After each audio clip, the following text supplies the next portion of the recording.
సహజంగా అందరూ సోమవారం శివాలయానికి వెళుతూ ఉంటారు.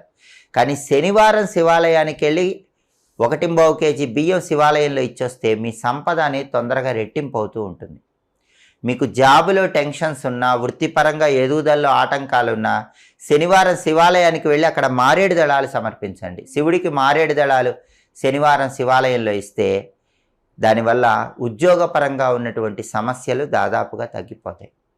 అలాగే శనివారం కొన్ని ప్రత్యేకమైన పుష్పాలతో పూజ చేస్తే ధనపరంగా కలిసి వస్తుంది. శనివారం చామంతి పూలతో కానీ గన్నేరు పూలతో కానీ ఇంట్లో పూజ చేసుకోండి.